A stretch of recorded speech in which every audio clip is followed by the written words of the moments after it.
निर्देशांक ज्यामिति चैप्टर को किसने क्रिएट किया था इसको? तो रेना देकार्ते ने किया था। मतलब क्या, रेना देकार्ते ये इसका निर्देशांक ज्यामिति था। यानी क्या इसको बोलते हैं क्या, जैसे मेरा एक्स अक्ष और वाई अक्ष होता था ना, इसको जो क्रिएट किया था उसने रेना देकार्ते ने किया था।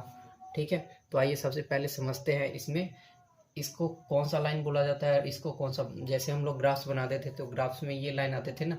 ठीक है, तो इसी में समझते हैं इस लाइन को क्या बोला जाता है, इसका नाम क्या होता है। ठीक है, ये जो यहाँ पे एक दूसरे को काट रहा है तो इसको क्या बोलते हैं। ठीक है, तो चलिए सबसे पहले स्टार्ट करते क्या, ये क्षैतिज लाइन से। ठीक है, ये लाइन क्या होता है, क्षैतिज लाइन होता है। ठीक है, क्षैतिज रेखा होता है, और ये एक ऊर्ध्वाधर रेखा होता है। ठीक है, अब ये जो एक दूसरे को जहाँ पे काटते हैं उसको बोला जाता है मूल बिंदु। ठीक है, इसको बोला जाता है मूल बिंदु, इसको बोला जाता है एक्स अक्ष। ठीक है, और इसको बोला जाता है एक्स डैश अक्ष, यानी ये माइनस वाला टर्म होता है। ठीक है, इसी का माइनस टर्म होता है, और ये होता है वाई डैश अक्ष। ठीक है, और ये होता है वाई अक्ष।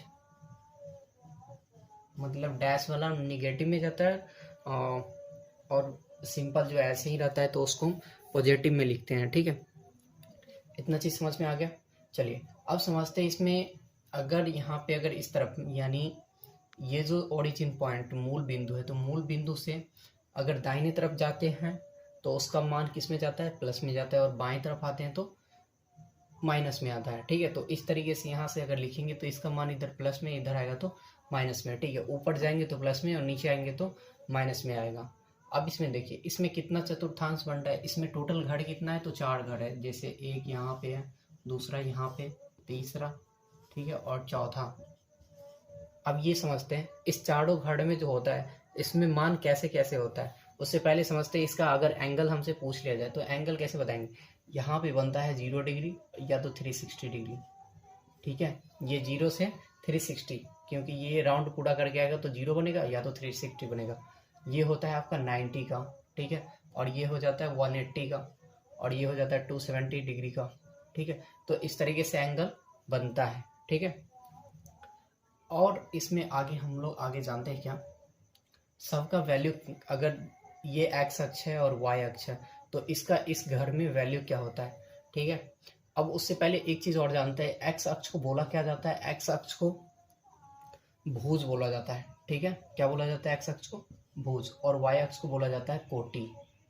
ठीक है, तो ये आप लोग के ऑब्जेक्टिव में आ सकते हैं, एक्स अक्ष को क्या बोला जाता है तो भुज, वाई अक्ष को कोटि बोलते हैं। ठीक है, अब ये देखिए, ये पहला घड़ है ना, इसको बोलते हैं प्रथम चतुर्थांश, इसको बोलते हैं प्रथम चतुर्थांश, इसको द्वितीय चतुर्थांश, इसको तृतीय चतुर्थांश, इसको चतुर्थ चतुर्थांश। ठीक है, तो इस तरीके से हम लोग ने सारा चीज कर लिया। अब आपसे इस चैप्टर में पूछा क्या जाएगा, तो जैसे एक्स और वाई अक्ष है ना, तो इसके बीच का बोलेगा दूरी कैसे निकालेंगे। ठीक है, तो दूरी निकालने के लिए हम क्या करेंगे, उससे पहले देखिए एक चीज और समझ लेते हैं। ठीक है, उसके बाद फिर हम ये आगे आएंगे जो दूरी कैसे निकालते हैं। सबसे पहले समझते हैं इस घर में इसका मान क्या होगा, तो मान होता है एक्स अक्ष का और वाई अक्ष का, दोनों का मान हमेशा प्लस में होगा। ठीक है, फर्स्ट घर में मतलब प्रथम चतुर्थांश में एक्स और वाई का मान क्या होगा, प्लस प्लस में, और एक्स डैश और वाई के बीच यानी सेकेंड द्वितीय चतुर्थांश है, इसमें क्या होगा, माइनस और प्लस आ जाएगा। ठीक है, और तृतीय में क्या आएगा, माइनस कॉमा माइनस, यानी वाई का निर्देशांक और वाई डैश का और एक्स डैश का निर्देशांक क्या हो जाएगा, माइनस में आ जाएगा। ठीक है, और ये चौथा चतुर्थांश में क्या होगा, चतुर्थ चतुर्थांश में प्लस और माइनस आ जाएगा। अब ये ऐसा हम क्यों लिख रहे हैं प्लस और माइनस, ठीक है, इसलिए क्योंकि हमेशा कोऑर्डिनेट जब भी पढ़ते हैं तो उसमें एक्स का वैल्यू सबसे पहले लिखा जाता है, इसलिए एक्स का मान यहाँ पे प्लस में कर दिए और वाई का माइनस में। ठीक है, यहाँ पे क्या कर दिए, एक्स का निगेटिव, वाई का भी निगेटिव। यहाँ पे देखिए वाई का क्या है, एक्स का निगेटिव, वाई का पॉजिटिव। तो इस तरीके से हम लोग क्या करते हैं, सारा चीज इसको निकालते हैं। अब इसमें से ऑब्जेक्टिव कुछ बन सकता है आपको। ठीक है, अब यहाँ पे ऑब्जेक्टिव क्या बन सकता है, जैसे आपको कोटि पूछ लेगा, भुज पूछ लेगा, मूल बिंदु पूछ लेगा। मूल बिंदु का एक चीज और पूछ लेगा, निर्देशांक क्या होता है, तो 0,0 होता है।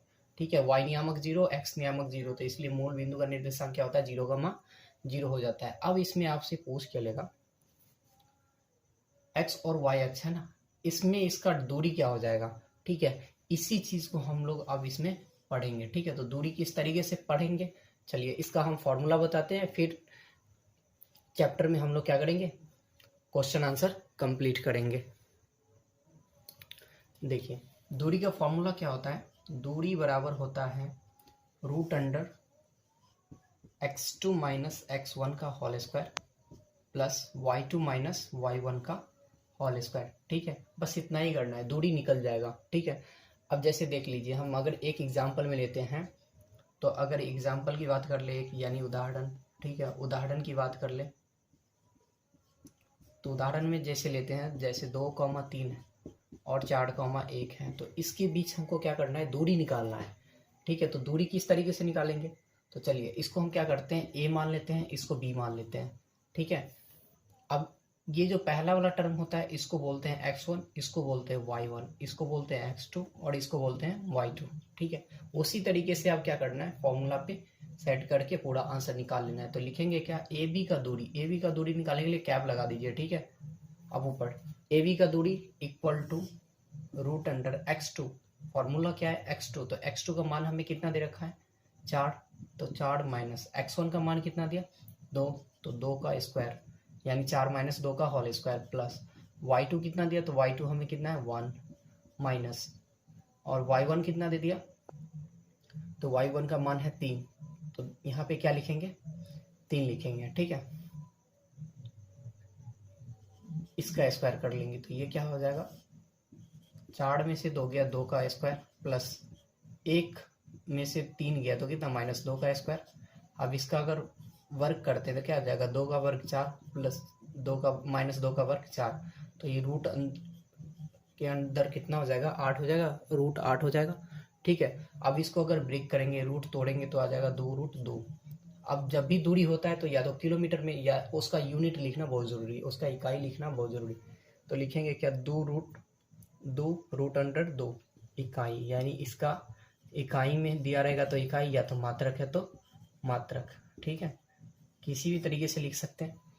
ये आपका क्या है, मेन फॉर्मूला है। इस फॉर्मूला के बिहाफ पे क्या करना है, ये सारा क्वेश्चन इसके अंदर जो आएगा उसको हम लोग कंप्लीट करेंगे। ये एग्जाम्पल है, एक एग्जाम्पल को देख के सारा क्वेश्चन को हम लोग क्या करते हैं, कंप्लीट करेंगे। उम्मीद करता हूँ इतना ये आप सभी को ये बेसिक चीज़ समझ में आ गया होगा, ठीक है।